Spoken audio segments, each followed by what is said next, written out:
जय जिनेन्द्र। कौन परिचित नहीं श्री राम के नाम से। विभिन्न ग्रंथों में राम कहानी के भिन्न भिन्न रूप देखने को मिलते हैं। तो आइए आज भगवान श्री राम की कहानी को जिना गम से प्राप्त रूप को जानते हैं। डॉक्टर शुद्धात्म प्रभा जी टडैया ने श्री राम का एक अनुपम सुंदर रूप इस राम कहानी में दर्शाया है। यह कहानी आचार्य श्री रविशेन कृत पद्म पुराण पर आधारित है। वैसे यह कृति बहुत ही सरल और सहज हिंदी में प्रस्तुत है ही और लोकप्रिय भी, परंतु कुछ अहिंदी भाषी और किशोरवयीन व्यक्ति जो कि हिंदी पठन पाठन से घबराते हैं, उन्हीं के मांग पर प्रस्तुत है ऑडियो के रूप में ये राम कहानी। डॉक्टर टडैया जी ने राम कहानी को शिष्य की शंका के समाधान में सुनाई जाने वाली कहानी के रूप में प्रस्तुत किया है, जिसे पढ़कर हमारे मन मस्तिष्क में एक रेखा चित्र उभरता है। मानो गुरुकुल में गुरुजी प्रतिदिन अपने शिष्यों को कहानी के माध्यम से धार्मिक नैतिक शिक्षा दे रहे हैं और उसी बीच किसी विनयवान शिष्य की शंका के समाधान में राम कहानी आरंभ की है। तो आइए हम भी उस राम कहानी से परिचित होते हैं।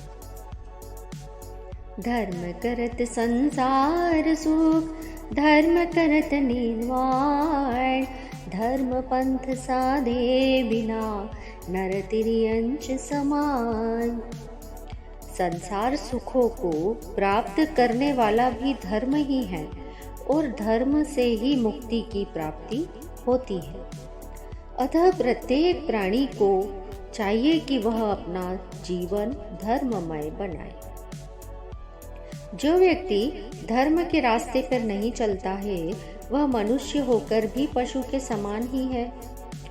मनुष्य और पशुओं के जीवन में एकमात्र धर्म का ही तो अंतर है। खान पान और विषय वासनाएं तो मनुष्य और पशुओं में समान रूप से पाई जाती ही है। एक धर्माचरण ही ऐसा है जो पशुओं के जीवन में देखने में नहीं आता।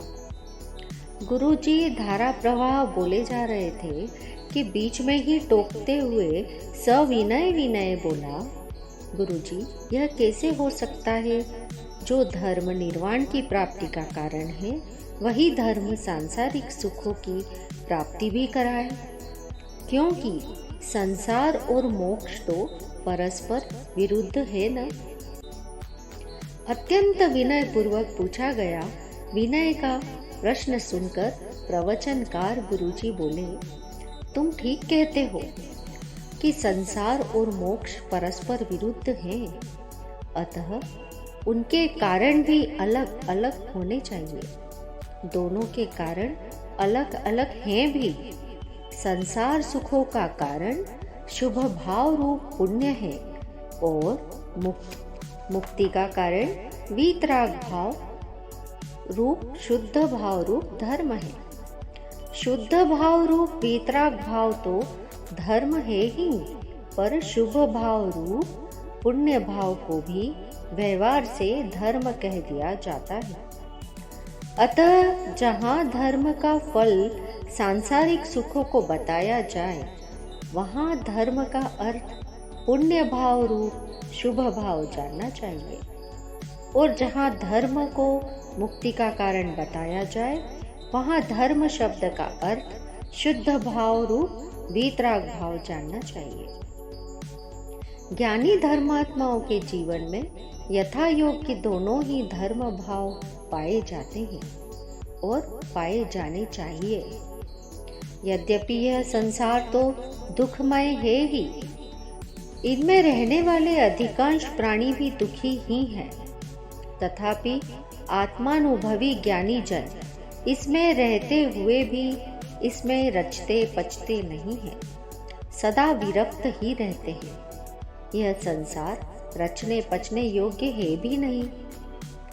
अनुकूलताएं व प्रतिकूलताएं तो सभी के जीवन में आती है। ज्ञानी धर्मात्माओं के जीवन में भी अनुकूलताओं के समान प्रतिकूलताएं भी आती है, पर वे किसी भी स्थिति में अपना संतुलन नहीं खोते। यही तो ज्ञानी और अज्ञानी के जीवन में महान अंतर है। सुख दुख हर जीवन मरण हर काहू के होय, ज्ञानी भोगे ज्ञान से मूर्ख भोगे रोय। सुख दुख किसके जीवन में नहीं होते?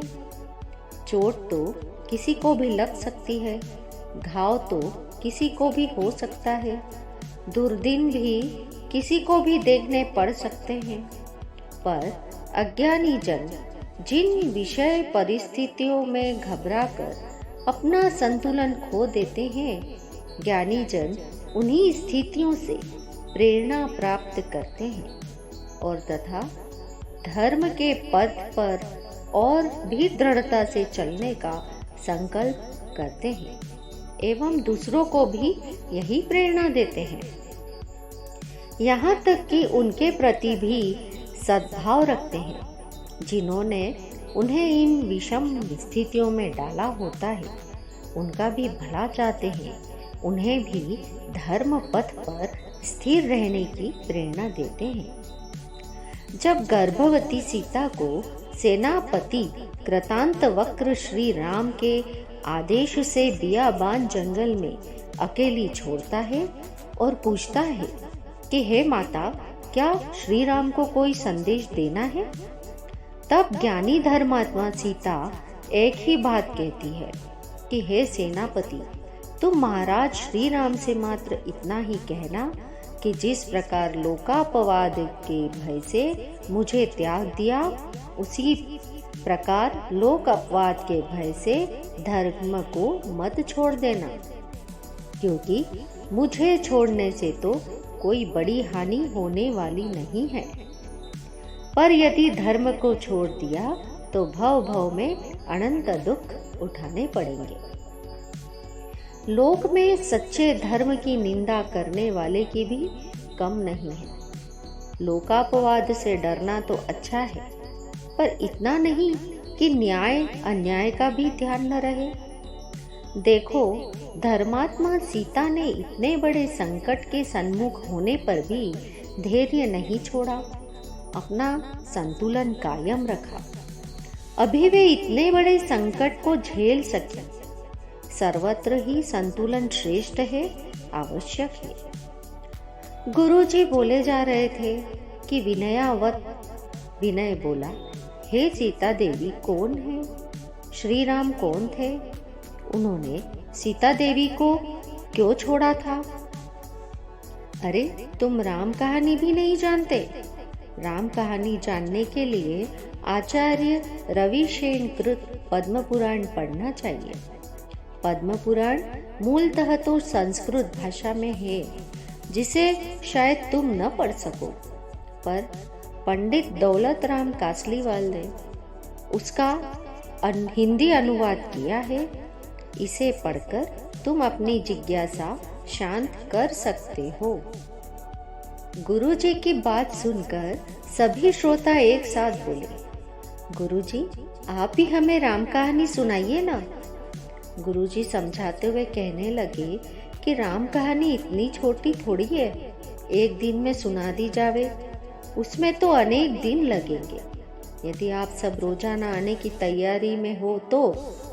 सभी एक साथ बोले, हम प्रतिदिन आएंगे, आप सुनाइए तो सही। अवश्य सुनाएंगे, पर कल से सभी लोग समय पर आना, क्योंकि मैं एक ही बात को बार बार नहीं सुनाऊंगा। यह कहते हुए गुरुजी चल दिए, तो श्रोता भी राम कहानी की सुनने की भावना संजोए अपने अपने घर चल दिए।